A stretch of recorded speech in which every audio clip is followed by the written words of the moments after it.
Okay, so today we are doing Nude on Fades by Joy Division. Yeah, somebody requested this song, so I'm going to do it, and we're going to get into it now and then talk about it after.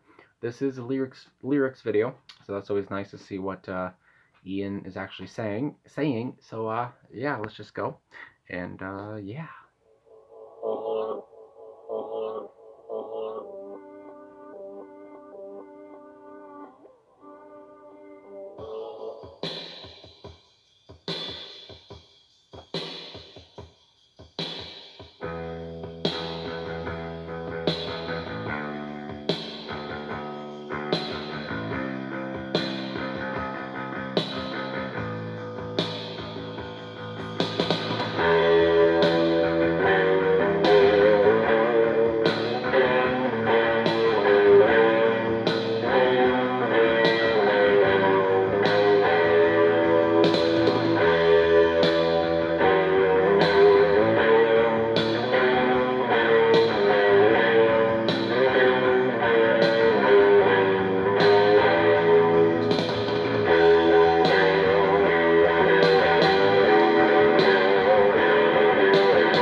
A change of style, change of scene, with no regrets, a chance to watch, admire the distance, still occupied, though you forget, different colors, different shades, overreach, mistakes were made, I took the blame. Directionless, so plain to see, a loaded gun won't set you free. So you say.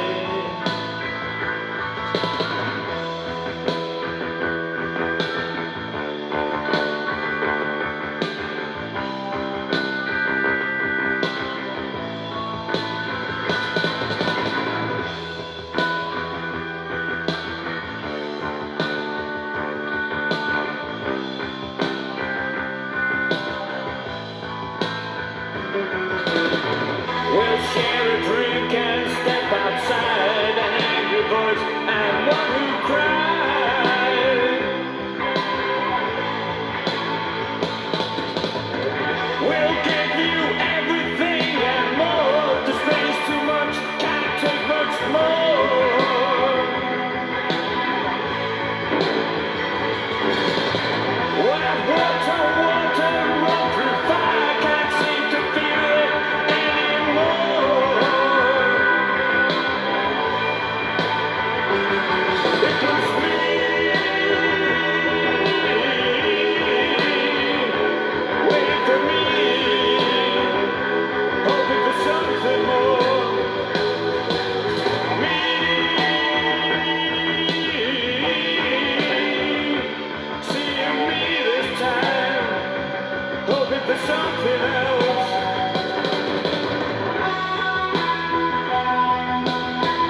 All right, so Nude on Fades from Joy Division. Yeah, I really like that song, I'll say. Since, I mean, I am kind of like a Joy Division fan. I know of their history and all that kind of thing. But, I don't know, I never really listened to this song, so this is kind of all new to me. And yeah, I really liked it. I thought it was pretty good, and I really liked the bass coming in. Peter Hook, I mean, I know he's a very influential bassist, and yeah, I just love that bass. And then the guitar as well. It's just very kind of grimy, I want to say. It's very like you might think it's out of tune a little bit or something. I don't know, but it's just it all works, and it's just like it just sounds so good, and it just sounds so like I said, grimy kind of feeling to me, and that's what I really like, and I guess that's what post punk was kind of about. And again, obviously with Ian Curtis's vocals, very emotional, I guess you could say, very dark. His monotone voice, it's always I always like it to hear his voice, and yeah, I really like it. So, and also the drums from Stephen. I don't remember the man's last name, the drummer's last name. Stephen Morris. Yeah, so Stephen Morris really likes his drums. It was all throughout the song, even in the ending there. It was just like the drums kind of played it out. So that was really nice as well, since I really like drums. So I guess, yeah, we're gonna get into the bio of the song here from Genius.com, and so it says one of the many reasons Unknown Pleasures is a landmark album it is. New Dawn Fades was the most overt turn by Joy Division on that record, towards an epic rock moment, drawing on everything from Black Sabbath Sabbath's, yeah, I guess, anti anthems to uh, Krautrock's clean, steady drive.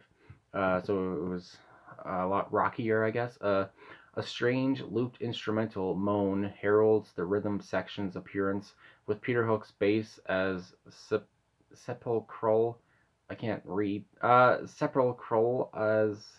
So I get okay. So with Peter Hook's bass being as important, and Bernard Sumner's guitar sounding like it's trying to slowly scale an impossible height, it was a great song. So Ian Curtis's vocals reflect on personal connection and its tangled collapse of trying to escape a poisonous entropy in search of feeling.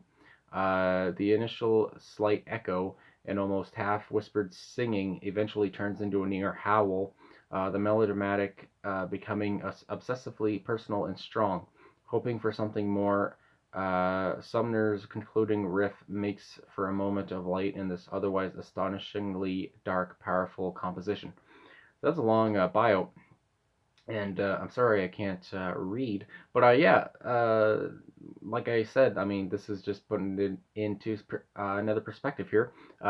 Each band member they had with their instrument, they all were very important in the song, and then with Ian Curtis's vocals, I was kind of thinking that as well with the kind of the whispered singing, and since like I kind of compare it to like Jim Morrison almost, I would say, just like I know Jim Morrison, he whispered a lot in specifically in like a song like Riders on the Storm or something like that, but I do hear a lot of comparables between the two of Ian Curtis and Jim Morrison, and how Ian Curtis could just be very monotone. And all of a sudden, he could scream and just change everything.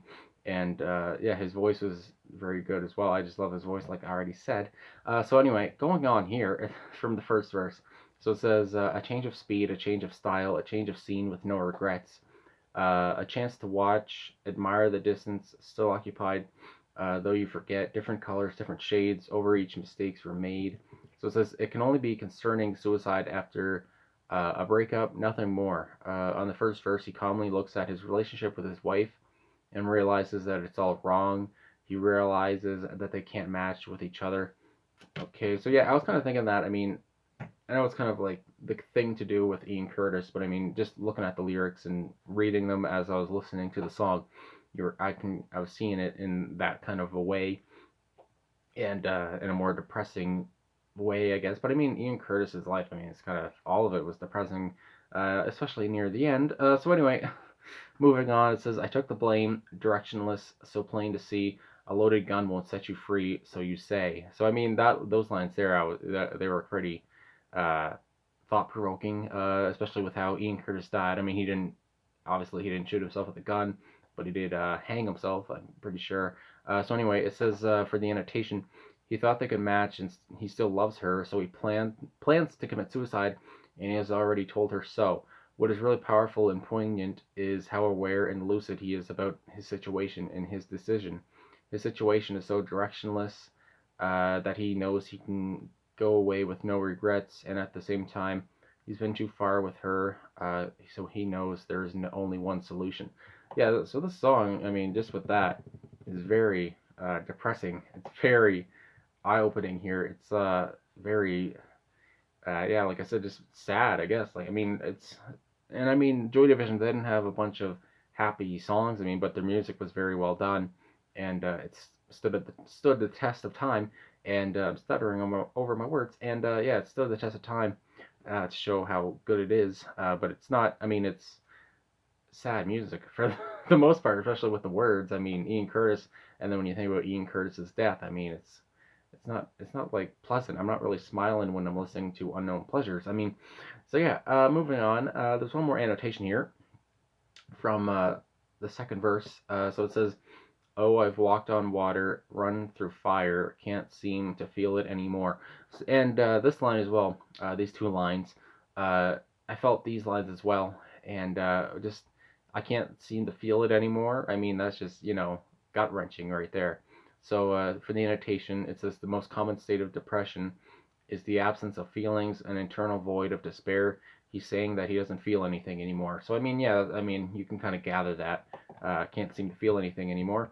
So then we have the outro. There's no annotation, but just the outro was it was me, waiting for me, hoping for something more, me, seeing me this time, hoping for something else. So I mean, yeah, yeah. I mean, I like I already said. I mean, it's just kind of depressing, and there's a lot of comments on this page about the song, and a lot of I mean the song is pretty popular as I can see here from the views, and I know Pleasures is seen as a classic, so yeah, I mean just this song, I mean with his demise, I feel like I'm saying that I mean a lot, but I mean with this song and his demise, and my God, I know Unknown Pleasures was released in 1979, and then Ian Curtis died in 1980. It's all very, like it said earlier in the annotation. He knew what his death would like cause. Like he knew like he was gonna have to do it at some point. In his mind, he thought he had to do it at some point, and I mean he did it. He was married. He had a kid, and he was just I want to say he was like 23 or 24 years old, and yeah, I mean it's just so sad how it all went down, and I don't know. I don't know if he stayed alive or what happened, but I mean, what are you gonna do? So anyway, after I've said I mean a lot of times, I think this is it. And so yeah, thanks for watching. Thanks for liking and subscribing and commenting. And I'm really glad I listened to this song. It's a very meaningful song that should be listened to and talked about, just like depression should be talked about. Especially, I mean, Ian Curtis was a poster boy for that. I mean, he had many problems, and especially epilepsy as well. And yeah, it's just a sad time. And yeah, so thanks again for watching. Really appreciate it, and I'll talk to you guys again soon.